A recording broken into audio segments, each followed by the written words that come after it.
Muito bem. Uma das narrativas mais grotescas, mais falsas, mais absurdas e, por conseguinte, estúpidas que surgiram durante o período da pandemia, certamente foi aquela que tentou, vamos dizer, imputar ao agora ex-presidente Jair Bolsonaro o crime de genocídio.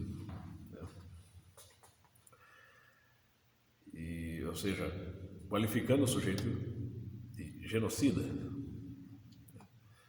por conta do agravante número de óbitos no Brasil.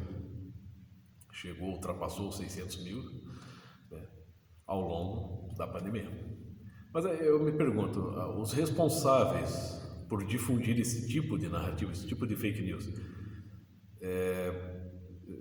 tomaram o cuidado de pelo menos consultar o significado do termo genocídio, pelo menos no dicionário Aurélio? Porque é o seguinte, genocídio quer dizer extermínio total ou parcial de determinado grupo humano, seja étnico, racial, religioso, enfim. Um exemplo clássico é o que ocorreu com os judeus durante a Segunda Guerra Mundial em campos de concentração. Podemos acrescentar, né, o que ocorreu com várias etnias nos gulags da União Soviética, porque afinal de contas os campos de concentração do período nazista surgiram, né, dos gulags da União Soviética, os campos de concentração da União Soviética. Então, assim, para que o ex-presidente Jair Bolsonaro fosse um genocida durante o período da pandemia, necessariamente ele não só deveria ser o autor da pandemia, como ele também deveria ser o gerador do vírus. Ele deveria ter criado o vírus em um laboratório e ter sido responsável por espalhá-lo pelo mundo, difundir pelo mundo. Então, como é que você pode, vamos dizer assim, acusar um sujeito, uma única pessoa, de genocídio, de ser um genocida, durante um período de pandemia global? A coisa tomou uma proporção, assombrosa, saiu do controle mesmo.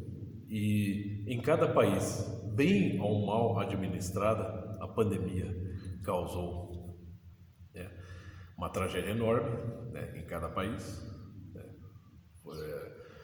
Fosse displicente ou não, o governante de cada país fosse displicente ou não, a coisa tomaria uma proporção enorme.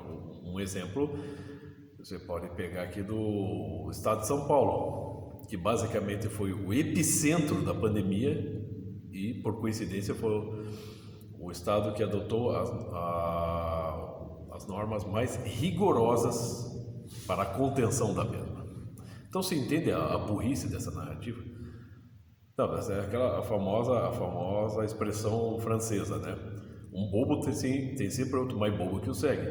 Então, como é que você pode acreditar, por exemplo, que o Jair Bolsonaro foi um genocida durante o período da pandemia, sendo que ele sequer teve a liberdade de tomar qualquer decisão? O STF, por meio de portaria do Alexandre de Moraes, proibiu expressamente o presidente de tomar qualquer decisão. Ele ficou obrigado apenas ao repasse de verbas.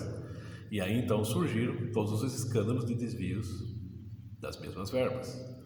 Um dos exemplos é o consórcio Nordeste. Então não teria como o sujeito tornar-se um genocida, responsável por uma pandemia que tomou conta de todo o mundo. Ele não é o autor disso. Hitler foi o autor, o Hitler e seu partido nazista foram os autores dos campos de concentração.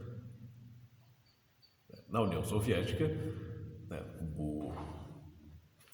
a cúpula bolchevique foi a responsável pela criação dos gulags e pelo extermínio de milhões de pessoas. Isso sim é genocídio. Os organizadores, os grandes intelectuais que organizaram e geraram a Revolução Francesa, sim, são os responsáveis pelo extermínio de um imenso grupo de pessoas religiosas, ao longo da Revolução Francesa. Isso é genocídio. Você pode pegar até aqui no Brasil, há 2 décadas atrás, quando o então presidente, senhor Luiz Inácio Lula da Silva, sancionou o projeto que é o Estatuto do Desarmamento, que vulnerabilizou a população de bem, né? Desarmou a população de bem, porém não desarmou os bandidos. Você colocou as pessoas de bem nas mãos das pessoas ruins. E isso centuplicou o número de mortes por armas de fogo no Brasil. Por armas ilegais, nas mãos de quem? Dos bandidos. Ou seja, é um projeto que sim, pode ser qualificado como genocida. Aí você tem uma coerência.